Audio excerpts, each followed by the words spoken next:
5, 4, 3, 2, Manchester United have reached the promised land.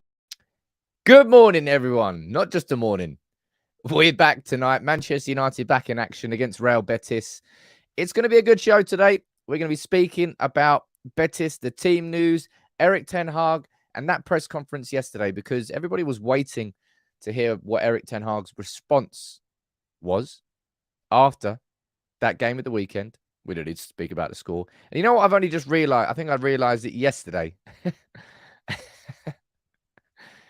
Probably should have taken that shirt down. But no, I sod that. The 7 shirt is rather synonymous at Manchester United. And there, good morning to everyone in the community, watching on YouTube, watching on Facebook. We're here as we are. Win, lose, or draw. We're here 10 a.m. Monday to Friday. Great community. Who's here? Is it snowing anywhere? It's just moist for me. Just very, very moist. No snow. If there is any snow, it's just been absolutely melted. But I think there's plenty of snow going on around the UK. What's the snow like saying in Manchester at the moment? I reckon it's snowing heavily. But good morning to everyone. Let's have a look. Ian, I can see you down there. T, good morning to you as well. We've got God, not that God, maybe. Ant, how you doing, man? Carl, you're there too. We've got Colin Brady watching from Northern Ireland on Facebook. Good morning to you, sir. I'm a potato. You are indeed a potato. But you're a great community member as well. How you doing, mate? Michael, we've got Sedane. We've got Nathan Owen. We've got Ian. How you doing, buddy? Craig, Natasha, Paula. Good morning to all of you watching from around the world. It really is. As I say, it always puts a big old smile on my face. And wow, what is that as a way to start this? Honestly, legitimately, I bought a gong yesterday. I can't remember who it was. I think it was Jonathan. Suggested getting a membership gong. I bought a gong. I've got a pen in my hand. And I'm coming up and I'm thinking of new ways, just as a quick start of the show. But look, that's incredible from you, Potato. Man, thank you so much. 20 gifted memberships. And Luke, not me, Luke Skywalker. Well, you're Luke Skywalker now. Joining in and gifting 5 memberships. Thank you so much to all of you, man. But yeah, quick update for all of you. I'm going to be looking at this. This was a long-term plan, but I think I'm going to accelerate it forward a little bit. Going to be upgrading the studio. I'm not sure what I'm going to do behind me. I'm not sure how much I can do, space-wise anyway. But in terms of the equipment I've got here, the setup I've got, there's going to be big upgrades coming to United People's TV, and I'm aiming to do it in the next 6 to 8 weeks.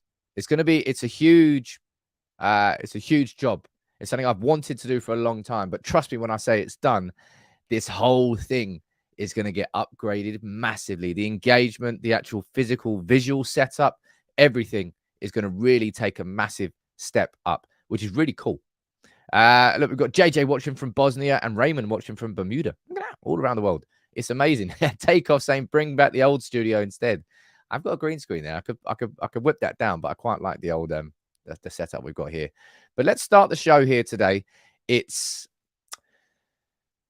I'm going to go and speak about Erik Ten Hag and his pre-match press conference and conversations around Bruno Fernandes and the culture of collective responsibility that Ten Hag is trying to bring into this team. But it's something I want to speak about first, right? This man, Spurs. You remember this, right? Let me pull this bad boy up. That one there. Martin Samuel writing for the Daily Mail. What a joke for Manchester United to think that Antonio Conte wasn't worth the trouble. Despite never managing at Manchester United, despite never managing at Old Trafford, he'll be a hard act for Erik Ten Hag to follow. I think, you know how we speak about as a community and as in general, we speak about reactionary fans. We speak about short-termism. Now, you'll remember when Solskjaer got sacked and that period that we went through in between Ole being sacked and Ralph coming in as our interim manager. And Antonio Conte was wanted by a lot of United fans. And I spoke out against it. I said, I don't see how that helps Manchester United at this particular moment in time. And it's not Captain Hindsight speaking here. It's just Conte was never the right man for United. And surprise, surprise, it's not worked out at Spurs. with Daniel Levy, with the setup. Conte was no, in fact, he was. He was always going to go down the same route as Jose Mourinho. The initial upturn, the hope and feeling that maybe it will be different no, it's not going to be different. The exact same thing happening. But yeah, I remember the widespread clamor among some United fans for Antonio Conte. And I'm just so glad it didn't happen. Jack Pitbrook, remember Jack Pitbrook, who said that, what is it that he said? He said that Pochettino to Ten Hag is one of the greatest strategic missteps that Manchester United will ever do. That's me just eating your tears. I don't know why I'm eating your tears. Maybe they're slightly frozen. I'm not reveling in what's going on at Spurs. It's just I'm so glad that United had the foresight to look down a different path. For once, we took the right decision. Now, you might think that Ralph Rangnick was an absolute catastrophe, and from a managerial perspective, he was. But would we have Erik Ten Hag if Ralph Rangnick didn't come in? Probably not. Would we be in the position we are currently in if we didn't have that whole situation? But I wouldn't change a bean about what happened previously from where we are with Erik Ten Hag. And yeah, it's just, and I said this last night on Twitter. I said it genuinely. It is hilarious. So funny how much money Man City and PSG have spent since 2008 and since 2011. And they still have not won the Champions League. It's no wonder Qatar actually want to come in and own Manchester United. They actually want to win the thing. Although we haven't won it since 2008, so I'm not exactly sure United are in the best position to argue about that. There's a super chat there. Let me pull this one up on screen. Who's that from? That is from, mate, I'm a potato, man. It's snowing, so it feels kind of like Christmas. Why not give gifts? Man, you are the gift that keeps on giving. First of all, you know username, but second of all, in just gifting the community. Brian, you joined as a member. Let me know where you're watching from, Brian. I'll try and give you a shout out. Glenn, you're saying Conte wants a payoff. I don't care. I think the more interesting conversation point, the only conversation point we can really take from that is, I mean, I did a video yesterday on Kane or Osimhen. We've had a conversation and a debate around Kane or Osimhen. And it doesn't need another poll here today. We can have this conversation a little bit further down the line. But if Kane stays at Spurs this summer, then it's just game, set, and match, man. Game, set, and match for him in his career.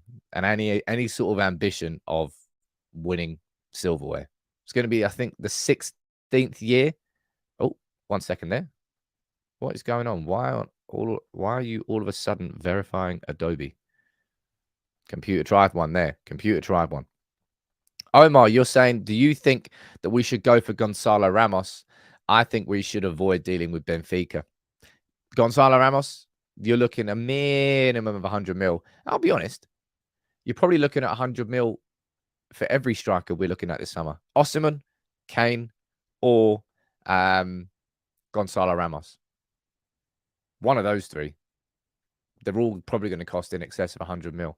But yeah, I just wanted to start the stream by pointing out it's not a case of bragging saying, look, I was right. We were right. But it's a case of just looking at it from a different perspective. And at that point of where Solskjaer was sacked, everyone was like, panic, panic, panic. Get Conte in. Let's go now. He'll turn his team into X. And where's that team going to be in 6 months' time? Where's that team going to be in 8 months' time? And that was always my fear. And, well, the proof is in the pudding there at Spurs. And it'll be interesting to see what Harry Kane's response is now. And whether United go in for him. Because we're going to go big. We are going to sign a top-level striker this summer. And two outstanding candidates are Osimhen and Kane. You can put Gonzalo Ramos in that list as well. Josh, I just seen you down there mentioning Nkunku. He's already signed for Chelsea. You could say the same thing around Sesko. He's already signed for Leipzig from Salzburg. Technically, United could go in there and swoop, but Nkunku, the contract's already signed and done. So I don't think we can do anything there. Tommy, how you doing, buddy? You're saying, finally, get to be in the live chat. Always miss with the time difference. Watching from Salford in Sydney. Salford from all the way around the world. Big up to you, Tommy, and everyone who watches from Australia. There's always a few of you every morning. Is it Carl? It's Julie? It's T. There's a few of you who just come in there and just have a good old chinwag in the comments before the stream starts. Always cracks me up. I always have to try and get in there before Carl says hello. That's when I post the messages for the stream that's coming up. What else are you saying down here? Your FP you're mentioning, Dusan Vlahovic, Jonathan, you're mentioning Sesko. I don't think Sesko is the answer for Manchester United this summer. Are we looking at a 19-year-old to come in and just light the world up? I mean, he could, but I don't think that's what Manchester United need this season. If we got somebody plus Sesko, that's incredible. But we have to find a striker that builds for now and also gives us a few years. Now, you could say that Harry Kane might be too old, but Harry Kane comes in and is probably going to do a Van Persie type impact on this squad. It probably would happen. Whether we won the league or not is a completely different thing. Osimhen, a few years younger. Ivan Toney is somebody who I definitely want to consider if we get past this point of these this betting situation. But there's no point speaking about him until that situation is resolved. But look, our man Ricky down there as well, man. How you doing, buddy? You're gifting 10 memberships. Don Ricky. And look, Giles, you gifted 1 membership as well. Amazing. Whether it's 1, 5, 10, 20, or even 50. All of your contributions make a big, big difference. So thank you so much. I want to move on now to the main headline from the show. And that's around Erik ten Hag and the reaction to that defeat at the weekend. Now, I've spoken about Man United's response that we've had post losing to Brentford, losing to Villa, losing to City. And every single time Manchester United, and losing to Arsenal as well, actually, we've bounced back pretty well. Oh, Carl, you're from New Zealand. My bad. My bad. Anyway, that side of the world. We bounced back very, very well. Now, I'll be honest, I think that the drop that's happened in this game is far worse than I think anything we've seen before. The closest would probably be the 6-3 against City, but 7-0 against your biggest rivals when their season's down the pan and your season's flying high. Expectations versus reality was the biggest drop-off. Yeah, that happened at Anfield. So Ten Hag's going to have to get these players fighting. And Ten Hag is using the exact same principle that he's used at every other point. Let me quickly rewind to the 4-0 against Brentford. What happened after that game? We all know what happened after that game. It's now become infamous. 13.8 kilometers was how much more Brentford ran than United in that game. So Ten Hag, next day, took everyone in and made them do a long, it's like when you do PE lessons back in school, the cross country. Like, oh no. Well, I was anyway. It's like one of those. Players walking in and all of a sudden they're told in the morning they've got to do cross country. They're like, oh, come on. But instead of making the players do it on their own, Erik ten Hag joined in.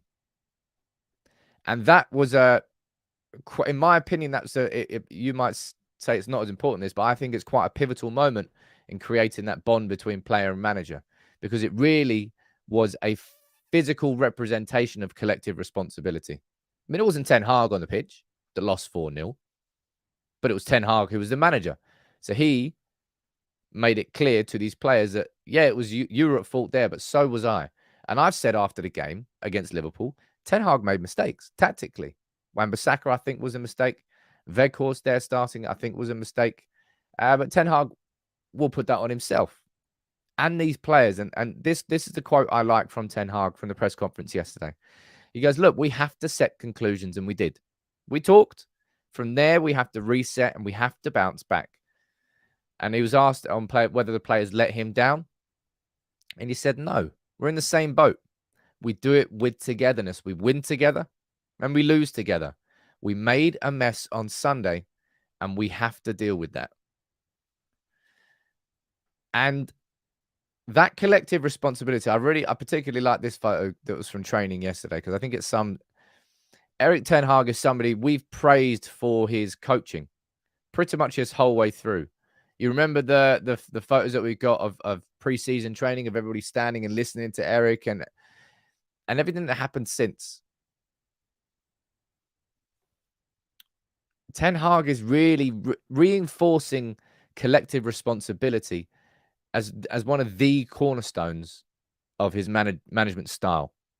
On the pitch, you score, but it all starts in defense. It starts with a build-up.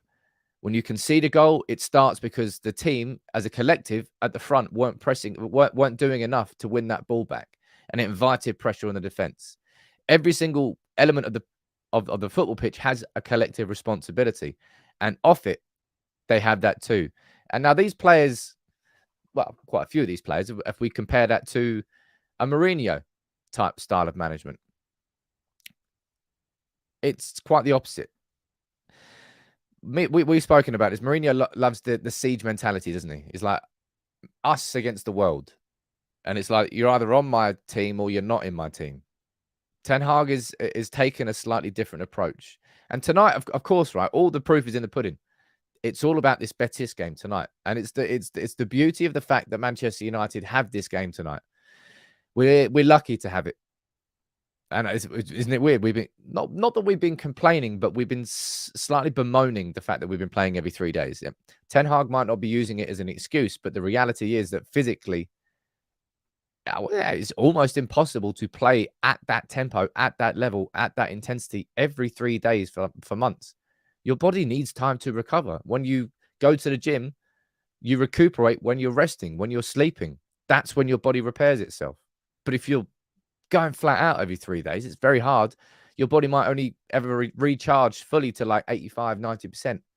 And then you go again, and the next time it's only going to recharge to like 82, 83%. And slowly you're going to degrade your body over time. And that's when those injuries start kicking in. But something I really, really loved from Ten Hag yesterday was his decision to do this. Was his decision to absolutely double down and back Bruno Fernandes. And I expected nothing less. This is what Erik Ten Hag said about Bruno. He goes, he's playing brilliant this season. He's had a really important role in why we're in this position we are now, because he's giving energy to the team, not only running a lot and at the highest intensity, but the right way and the right direction. He's pointing and coaching players. He's an inspiration for the whole team, but no one is perfect. Everyone makes mistakes. We have to learn. I have to learn. He has to learn. He will, because he's intelligent. I'm happy to have Bruno Fernandes in my team and that he's captain when Harry isn't on the pitch. There has been, well, we've spoken about it a few times. I did a short video on it. I've really not liked the scapegoating of Bruno Fernandes this week. It's gone above and beyond what it should. I've mentioned quite a few times. I think Gary Neville, unfortunately, is you want to talk about collective responsibility.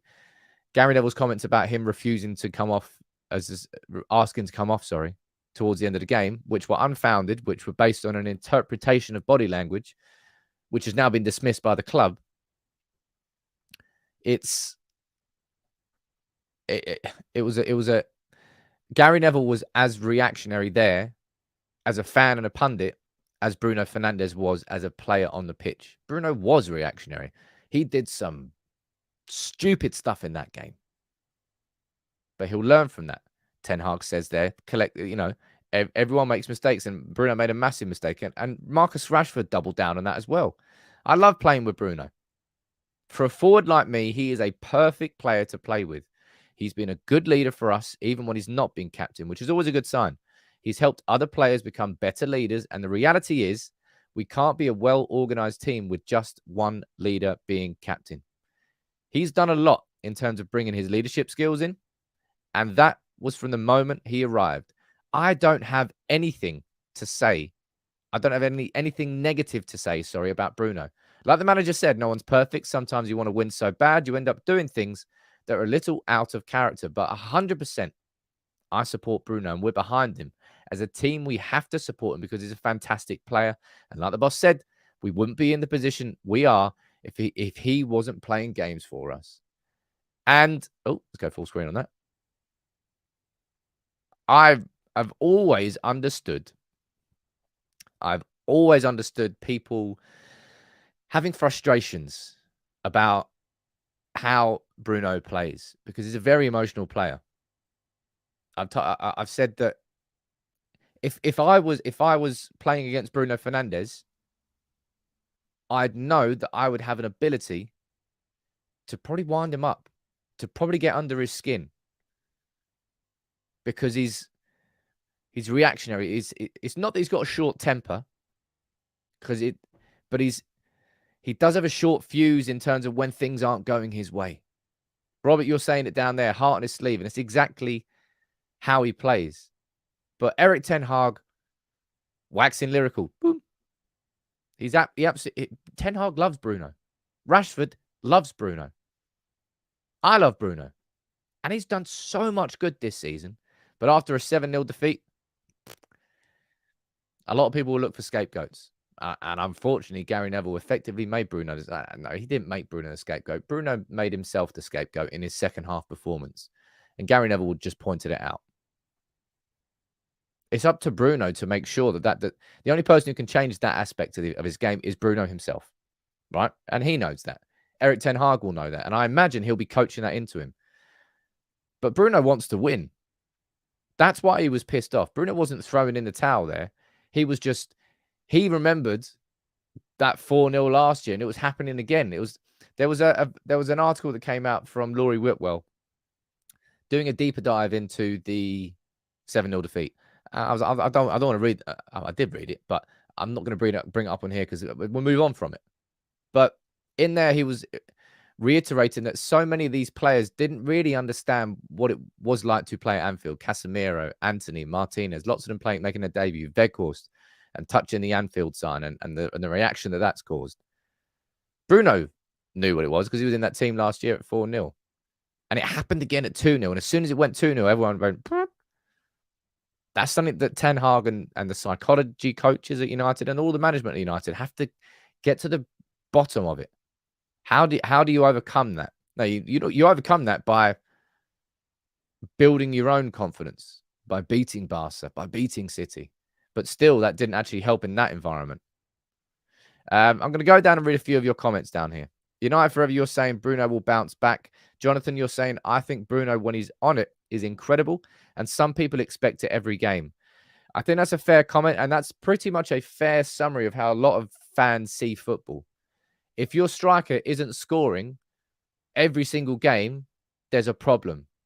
If your midfielders aren't getting an assist every single game, there's a problem. If your defenders aren't keeping a clean sheet every game, there's a problem. In reality, that's just not reality. There are problems that happen every single game, every week to week. Football is a fluid business, if you want to call it that. It's a fluid sport. It changes week on week. And it's impossible to keep that sort of robotic form across the course of the season. As I think I've said it before, the only two players who have ever really, really done that are Ronaldo and Messi. Arguably two of the greatest players of all time. There's not many players that have been able to do it at that level for so long. Those two have. And yeah, I'll be honest, I didn't expect anything less. But I think Erik ten Hag, behind the scenes, with these players, he would have admonished them. There would have been slaps upside the head. There would have been hair dried, whatever. Well, I don't think Ten Hag needs a hair dryer. Some sort of treatment that these players got. But they got it behind the scenes. From a public perspective, these players had the support of the manager. And that's a good way to manage, in my opinion. Don't air your dirty laundry. Keep it indoors. And I'm sure there will be plenty of it. Ten Hag, we know, is a fierce man. But I just like the way that the response has been this week. Maybe I'm looking for positives. Geez, you need some positives after that 7-0. My word. Bully, what you saying, buddy? Let me pull up. You got sent a super chat. I don't want to miss this one. Let me pull it up for you.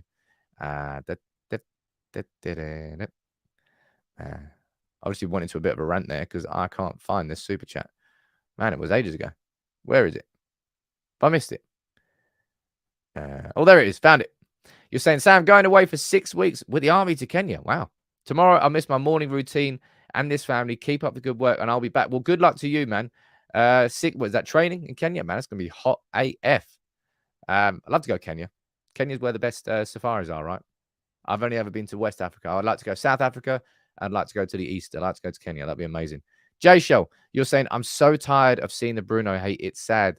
It's as is the case with any loss, as I said, people look for scapegoats.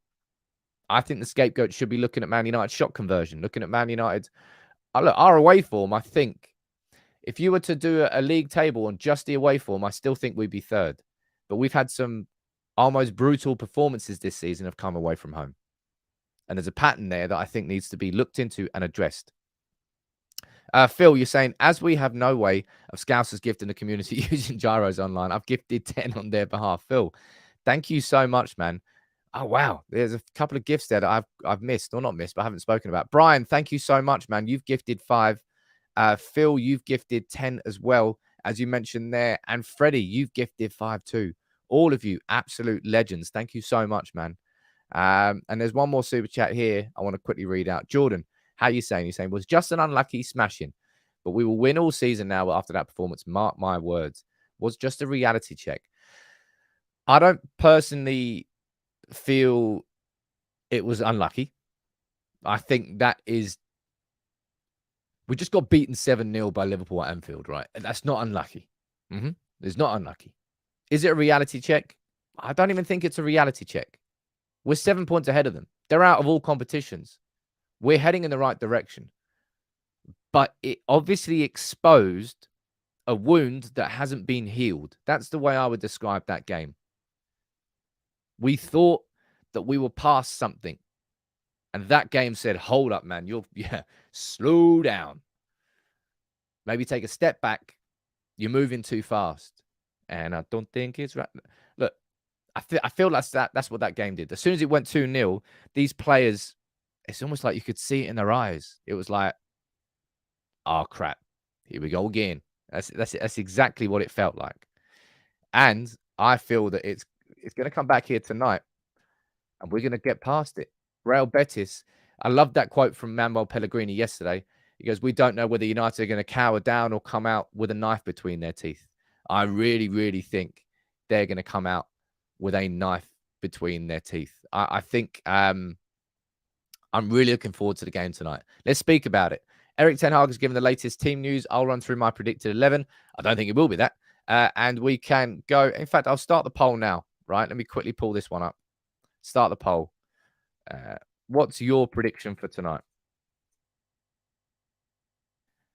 Your honest prediction. Man United win. Oh, not we. Win, a draw, or a Real Betis win. There we go. You let me know what you think, what your predictions are in the comments, and we'll run through that. Now, the team news from Erik Ten Hag is, well, I didn't know this was going to happen, but Marcel Sabitzer not available. No surprise, Anthony Martial's not available, but he is back on the training pitch. So, good news and bad news there. Marcel Sabitzer's unavailable, so I don't really know what's going on there. Must have got a niggle in training, some sort of tweak. But he's unavailable. But that means that Casemiro is available. That means that Varane is available. So bad news and good news. And some good news for fans of his. I'm happy for him. Martial's back on the training pitch, but in my opinion, I've told you I've mentally checked out of Martial having a long-term future at Manchester United. I'd like to think that he could come out in these last couple of months of the season, just banging a few goals, brilliant, and it'll be a brilliant goodbye. That's what I would call it with Martial. I don't see him being here next year. But Steve, you're asking if Casemiro is fit, and yeah, well, either Ten Hag hasn't mentioned them here, as is mentioned on ManUnited.com. It would suggest that both Casemiro and Varane are fit to play, right? And this was my starting 11 prediction for tonight. Let's run through this again. I predicted it'll be a back 5 of De Gea with Varane and Martinez, Shaw and Wan-Bissaka. I'm still pretty confident that will be correct. I went for a midfield trio of Casemiro, Bruno, and Sabitzer, but Sabitzer's not available. So it pretty much means you're guaranteed that, right? Casemiro, Fred, and Bruno. I think Bruno will start. I never doubted for 1 second that Bruno would start, and especially after hearing this from Erik Ten Hag. Yeah. Erik, yeah, Bruno's starting this game. And I personally really want to, and this is quite an important part, I want to see Bruno starting that number 10 role. We've very much been experimenting, haven't we? Over these last, 4 weeks or so? If we were to look at the starting 11s from every single game, it's not different every time, but it's chopped and changed so often. Bruno on the right wing, Bruno in the number 10, Bruno on the left wing, Weghorst in the number 10, Weghorst in the number 9, Rashford on the left, Rashford through the middle, Anthony on the right, Jadon Sancho in there sometimes, Garnacho. Our front four has been really chop and changing. And of course, we'd scored 2 or more goals in 12 consecutive games in the build-up to that defeat at the weekend. So it's been working, but we massively have been chopping and changing. But in my opinion, I'd like to see Bruno in that number 10. Take off, you're saying Bruno, he is playing all games. He needs a rest. You really think that Ten Hag is considering resting any players against Real Betis after what happened at the weekend? No, he's not even as far as he's concerned. There's only one game this week, and it's this game on Thursday. After it, we can talk about Southampton, but sod that. All focus is on Real Betis and giving the response that's required, because it will set a tone. If we go out there tonight and we play a lackluster 0-0 draw against Betis, then the wider murmurs around this United team, they're going to get louder. And it's just what you got to deal with as a United manager and as United players. The expectations on your shoulders are higher than others. It's unreasonable for any question. It's not unreasonable considering we lost 7-0, but after 2 losses in our last 21 games, you'd think these United players would get some leeway. But you don't. You lose that ability to get leeway when you lose 7-0 to Liverpool. Phil, you're saying it's cold and wet in Stretford right now. Commando weather. The knife is between the teeth. Everyone's going to come out just like, they're going to come out like like the Vipers from Dodgeball. Ben Stiller. Big up Dodgeball. Great film. But I think that Bruno plays in that number 10 role. And I would start Anthony on the right and I would start Garnacho on the left. You could well be seeing Sancho on the left, and it depends whether Erik Ten Hag would want more intricate football or more direct football. Maybe he prefers to start Jadon Sancho on the left-hand side and go for some neat 1-2s, little deft balls in behind. If he wants to play with pace and a bit of directness, then you've got Garnacho. So it very much depends on the style that United go with tonight. Are we playing explosive, trying to go through them fast, or Real Betis? And realistically, when you think about it, what are Real Betis going to do tonight? We would absolutely imagine that Real Betis drew against Real Madrid at the weekend, kept a clean sheet against Real Madrid at the weekend. So realistically, when I actually take a step back and I think about this, I'm probably putting Sancho in there instead of Garnacho. And I'm bringing Garnacho on for the last half an hour. Jonathan, you're saying heavy snow coming this afternoon, could get called off. Wow. Let's see how heavy. It'd have to be seriously heavy to get that game called off. And I imagine you can pretty much predict how Real Betis are going to play tonight. Sit deep, hit on the counter. Don't concede. Take the game back to Spain, back to Seville next week, and go for the win. Josh, you're saying Madrid were bad in that game? Yeah, of course, they were bad, but this is still Real Madrid, and they still kept them out. They still kept them to a clean sheet, the same Real Madrid that banged 5 past Liverpool. This Real Betis team are very much, in my opinion, look, I might be wrong in terms of how Betis will set up tonight. But if I was Betis manager and I was going into a round of 16 against, let's be honest, a high-flying United team who might have been wounded by that Liverpool team, but a team who has just won their first trophy in 6 years and is in the best form overall as a football club in the last 3 months than they have been in years. And I'm going to Old Trafford at that point. Am I really going to be taking it to this United team? Look, Nabil Fekir's out. Nabil Fekir is playing.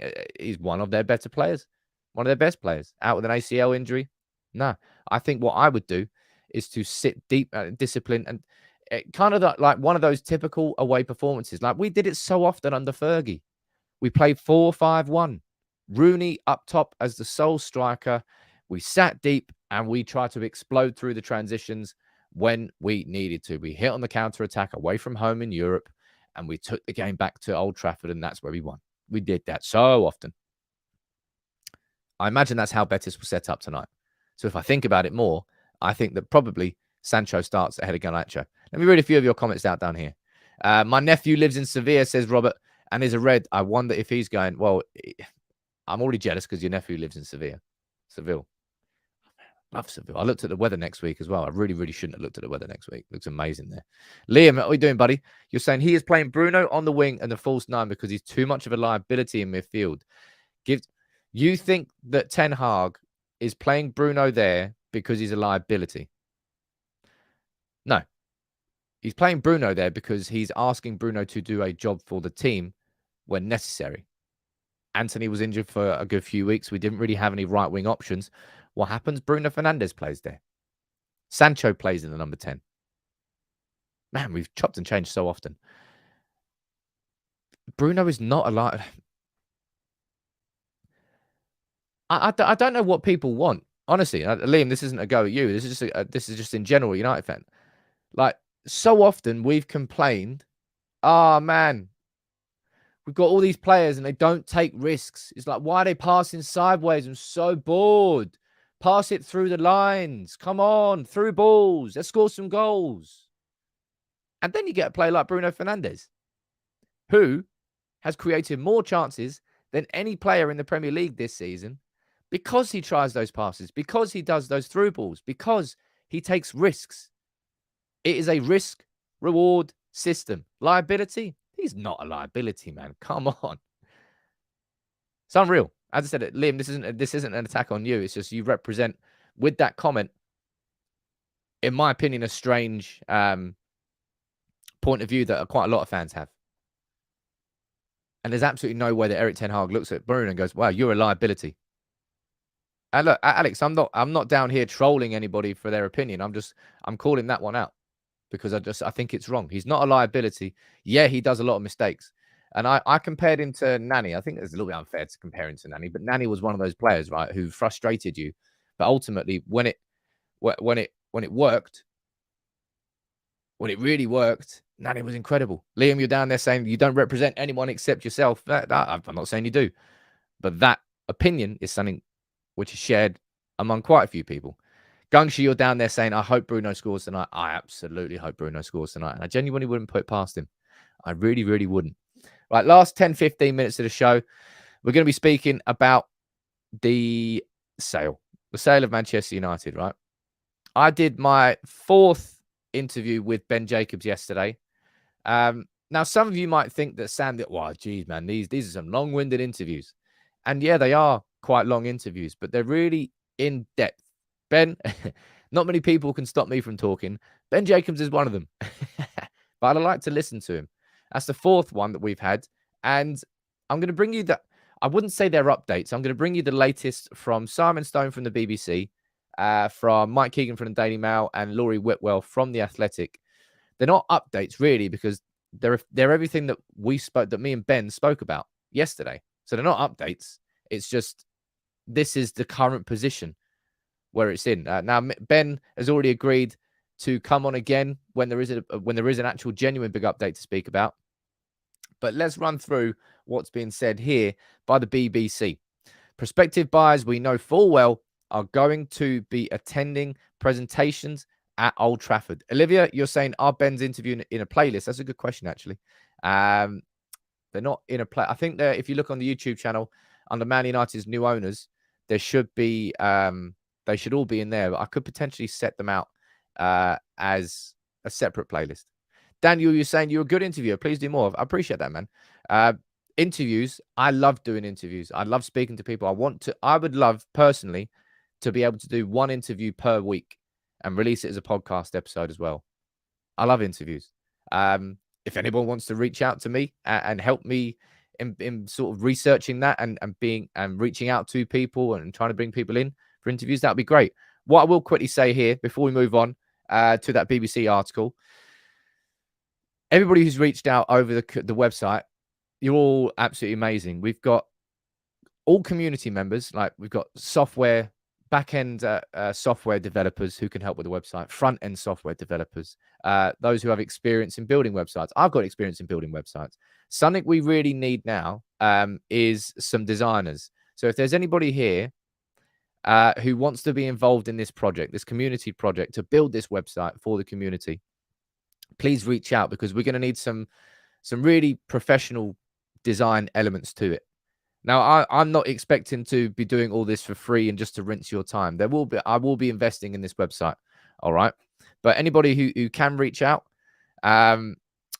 please do, because we definitely need one or two like really top level designers to help bring this website to life effectively. So if you can, please reach out to me, because they're probably the missing parts that we're missing from this team that we're building.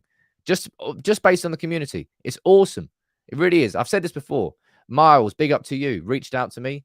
He was from the community. He now helps me create short videos. Callum, big up to you, reached out. He now helps me with the production of the podcast. Dan, big up to you. He reached out, and he's now helping me manage the community. So I've said this before. The community is the single best thing about this whole channel, and that's the core of it. And I don't forget that, and I won't ever forget that. And that's why I'm building this website. I'm upgrading the equipment. I'm going to upgrade the software. This version of United People's TV is great, but trust me, this next version that's coming in the next few months, it's going to be amazing. I've got a pen in my hand again because I'm writing down my to-do list for the day. There's a lot of stuff that we need to get done. But look, let's go through the BBC article, right? Prospective buyers to attend those presentations at Old Trafford. All potential new owners and major investors have been invited to presentations over the next 2 weeks. We already knew that. We spoke about that yesterday in some detail. Part of the presentations will revolve around how the club could generate more income. It is not known whether there have been additional bids to buy the club, but other organizations have expressed. We know full well about those too. We know that there are 2 more bidders that have been invited to this second stage. We don't know their identity. I'm not sure we will find that out, but maybe we will. In terms of what Mike Keegan is saying on this situation, saying United's football department will play a key role in this part of the club sale. Saying United's scouting network, transfer strategy, first team operations will all be laid bare, and that John Murtough is going to be a central figure of all of this, which of course he is. He's quite literally our director of football. Is that his job role? I think it's called that. Anyway, of course John Murtough is going to be leading this. Now, still Mike Keegan is suggesting that a deal could be agreed by the end of March. But as I spoke about with Ben, the reality is that is unlikely.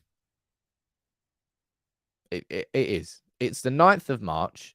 And when it comes to proper due diligence, where you dive in the books, you say, okay, you're worth this much. Well, let's actually find out how much you're worth. To do that in 2 and a bit weeks, it's pretty unrealistic. No, I'm not saying it can't happen. I'm just saying don't expect it to happen. It feels unrealistic. And remember what I said yesterday about The Athletic not really saying much on this situation? They didn't release this article pretty much straight after. So let me read through a couple of points in here, because there's an important one around the valuation. And this bit here is pretty much a major part of the issue. When the Glazers put the club up on the market in November, it was widely reported that they value the club north of £6 billion, with some suggesting they think United are worth more like £8 billion.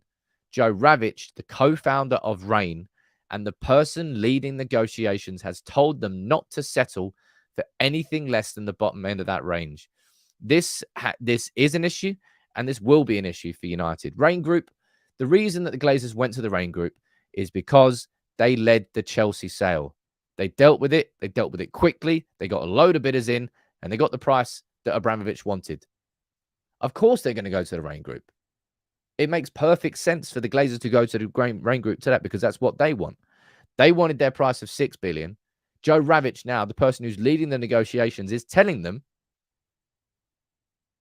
"No, man, you can get more." And that's the issue. The Glazers are greedy on their own, let alone if they've got somebody whispering in their ear going, "You can get more." No, 6 billion. No, man, get 8 billion. And that's the voice leading the negotiations. That's an issue. However, when you dive into the numbers, this is where, look, at the close of business on Monday evening, the share price of United was $21.93, and it gave United a market capitalization, when you add up all the prices of the shares, of £3 billion. If you add into the fact that the net debt figure is around 1 billion, now remember that 1 billion is going to be the debt itself, the money's owed in transfers, loans, XYZ, it's in excess of 1 billion. Add those two together and you get an indicative valuation of somewhere in the region of 4 to 4.5 billion. That's why these bids from Jim Ratcliffe and Ineos and JBJ and the Qatari bid, that's why both of them are in that region of 4.5. It's because the Glazers have, basically, the way I described and explained this yesterday is the Glazers know the value of Manchester United. It's like having the analogy I used was, it's like having a 3-bed house. Now, you know full well that if you were to build a massive extension in the back of it and you were to redevelop and renovate the rest of the house, that house would probably be worth twice as much. But you haven't got the money to build that extension. However, when you go to sell that house, you're going to try and sell it at a price which takes into account the fact of how much more it could be worth if all these things were done, which you're not willing or able to do. That's what the Glazers are doing. The Glazers are trying to have their cake and eat it. The Glazers are trying to get a valuation which isn't based on today's value, which is based on what happens if these things were done, which they will be done, whoever buys the club. And that's going to be the sticking point over this valuation. And the Glazers think that the Glazers probably feel like they're in a position of power of negotiation. But if I'm JBJ or if I'm Jim Ratcliffe, I'd be like, right, okay, we'll see you later then. You hold on to this asset, which you have no money to invest in. I'll leave it there for you. You go and do what you want. Because if that was to happen, they would just take Man United under. In these next few years, hypothetical situation, like the Glazers are playing out in their head, oh, how much could United be worth if all these people come in and do this to the club? We want a slice of that pie. On the contrary, if I'm one of these bidders coming in, I'm saying, right, okay, what would happen in these next few years if you didn't sell to us? What would happen to the value of Manchester United then? It would crumble. We've already pretty much maxed out our credit cards. We can't get any more loans. There's the whole interest market rate, the whole interest rate market is collapsing. Like you aren't really in a massive position to negotiate. You've backed yourself into a corner. That's kind of and that's why it's going to be a really interesting set negotiation. I wish it wasn't interesting. I wish it was dead straightforward, but it's not. Alex, how you doing, buddy? You're saying it's very possible Reign have a vested interest and will only get paid if they hit their target price. Yeah, that is, we can't speculate on that. You would presume they would get a percentage of the sale, kind of like an estate agent. I'm guessing that's how it works. No idea though. Chaos, you're saying, Sam, emotion and speculation on what the price could be will not come into it when the accountants and solicitors are drilling down into the books. That's what this second stage is all about. Taking any sort of speculation, any sort of emotion out of it, just looking at the numbers. And the only numbers that are publicly available for these indicative bids is how much are the shares worth? What's the market capitalization? How much is United's cash flow that we know about? Because they can see the public books. All right, we can make our indicative bid off the back of that. Unfortunately, the Glazers are hearing in their ear, you should be asking for more. You should be asking for more. They're just being greedy. And the Reign Group are being greedy. Or I'm not going to read that comment out because it's a terrible dad joke. I know it's part of your game. You do have some good dad jokes, though, occasionally. But look, that, as I said, it wasn't the update from everything to do with the sale came yesterday, if you had listened to the interview with Ben Jacobs. But I just ran through it there with what the BBC are saying, what the Daily Mail are saying, and what the Athletic are saying. Tonight, we've got Real Betis. Let me see what your predictions are in the poll. Let me get this bad boy. I'm going to get this image up on screen again. Let me see what the poll results are. So we have 921 votes. And it's a 92% landslide for a United win. 3% of you are feeling particularly negative down there, think that Real Betis are going to win, and 5% of you are going for a draw. I'm going for the 92%. And it's not arrogance. It's just a confidence in this team that we will bounce back from that defeat, just like we bounced back from City and Villa and Brentford and Arsenal. At different points this season where we've had setbacks, we've used it as a lesson and we've moved on from it. The hope is that that lesson there against Liverpool was so brutal and enough that it's going to create a shield for when United are ever in that situation again, and that all those players can look back on it, draw on it, and go, right, we've been in this position before. We're not going to let this happen again. You'd hope so. We won't really find out until we're in that position again. Who have we got? We've got Chelsea at home this season. We played Spurs away yet? So look, I can't remember what our fixtures are. Man United fixtures. Don't know if we played Spurs away yet. No, we got Spurs away on the 27th of April. West Ham away on the 6th of May. Newcastle away on the 2nd of April. That'll be a tough one, especially after beating them in the final. Yeah, probably I would say that Newcastle game is going to be the next big test. Well, depending on what happens here, we've got Real Betis away next week. Lots and lots of you are confident. I'm confident. My personal prediction is 3-0. Let's find out if I'm right, because I definitely wasn't right about my prediction at the weekend. And let's be honest, I don't think anybody got that prediction right. But thank you, everybody, for tuning in. The best community in the world. It's so exciting that we've got to this stage, but I'm taking absolutely nothing for granted from the community, from the constant generosity that all of you give me. I'm building. The next couple of months, we're upgrading everything. It's going to be cool, and the community is going to get even better and so much more engaged. It's really, really engaging as it is now, but you wait until this next version comes out, because I know it's going to be so much better. But big up to all of you. I'll be here with the match reaction. I won't do a video at lunchtime today. I'm going to focus on these bigger things, on so many ideas I've got. They need a bit of time and work. I'll be working on that today. And then we've got the game tonight. I'm predicting 3-0. Is it going to be snowing? I think it's snowing in Manchester now. But big up to all of you. Big up to the best community in the world. I'll see you later. And it better be after a win. I swear to God.